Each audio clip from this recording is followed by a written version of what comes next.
Well, hi, everybody. Today I'm with Dr. Julia Knach, and she is a play therapist and addictions counselor, as well as a Sandtray therapist. And she's an LCPC, an LCADC, and an RPTS, and as well as an author. And I'm really glad that you're here. So, welcome.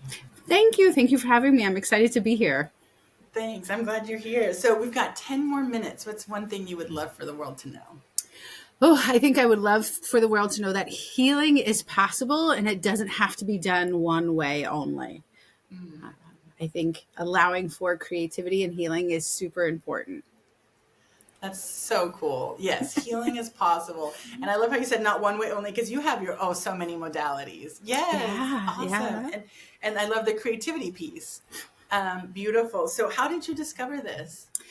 So I've had, we've all had our own life experiences. And I think recently, this summer was a bit turbulent for myself and my family. And I had to lean to a different way to heal.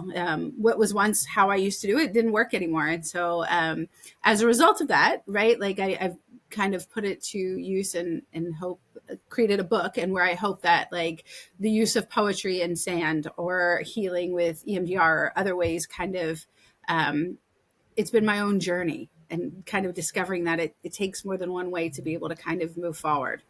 Yes, I love it. Can you tell me the title of your book? Sure.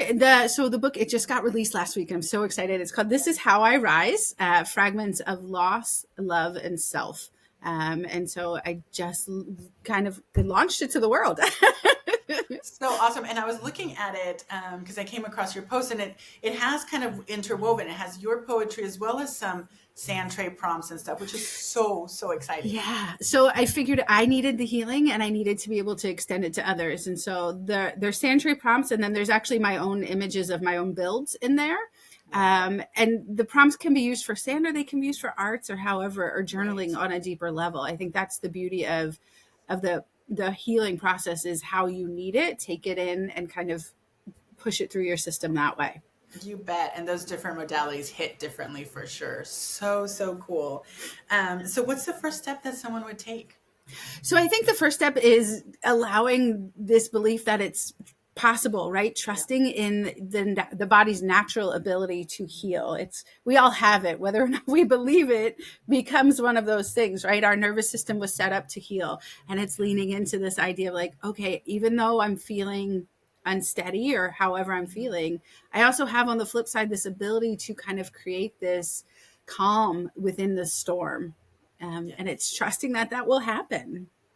Very cool. Yes, the faith and the belief. So what's a common obstacle that people face? Not believing Yeah. or trying to talk their way through something. Mm, I think, yeah. you're a play therapist too. And I think that's why we love the arts and we love play is that we know we can't always talk our way through something. We have to be more willing to embrace the creative side, more willing to embrace that right side of our brain and really focus in on like, okay, I don't need words for this. I can just kind of do it through the body. Yes, absolutely. Very cool. And how do I know if I'm doing it right?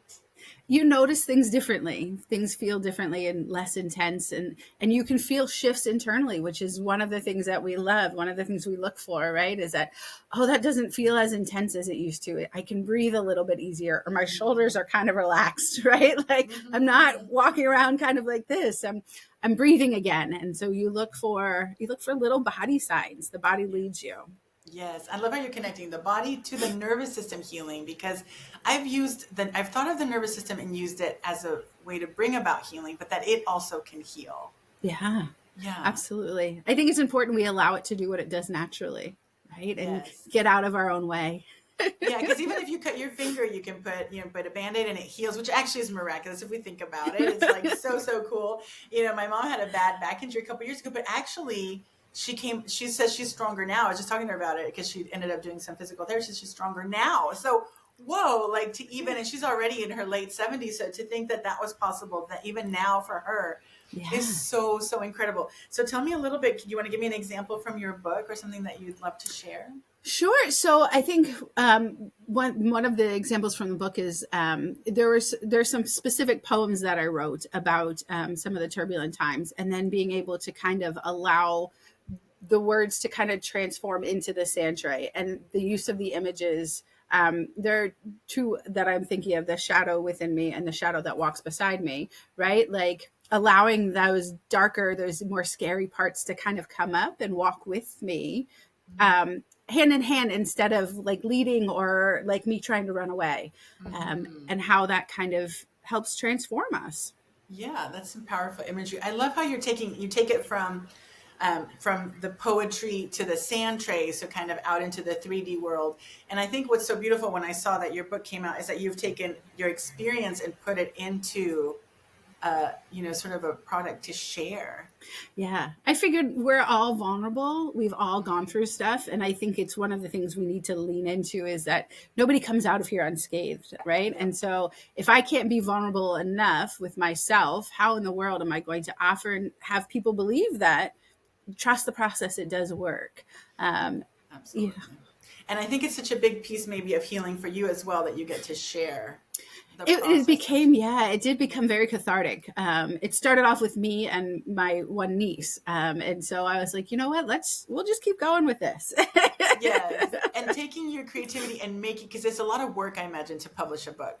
It is, yes. So then you're like really putting it out into the world, which I was so impressed by. And the cover's Yeah. beautiful. It's like a flame. So the cover, I will have to shout out my friends Alicia and Kat from Mama Owl Minis. I went down there this summer to do a training, and I needed some healing. And they're two of my dearest friends. And the cover is actually a phoenix that Alicia helped me create in the studio, and then we kind of just made it into the cover of the book. She kind of knew what I needed before I needed it, which is what Yes. art does. Yeah. Yes. I'm just kind of a little bit aware of them. They're super creative. So yeah, that's a great Yeah. fit for that. Yeah. Yeah. And it helped you. So it helps you understand things. So I think even as adults, we need that help. I think so. We often forget that we first learn in images, right? That's how we come into this world, in images. And then we learn in tones.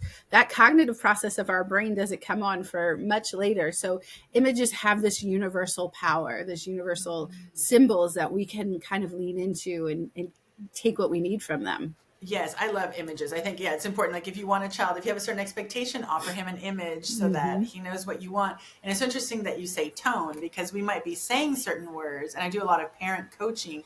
So sometimes parents say, well, I said that word, but what's the tone? How did you say it? Yeah. Yeah. Do you feel kind of desperate? Are you angry? Are you begging? Are you threatening? So yeah, so feeling our tone. So that's all precognitive. Mm-hmm. Yeah. Yeah.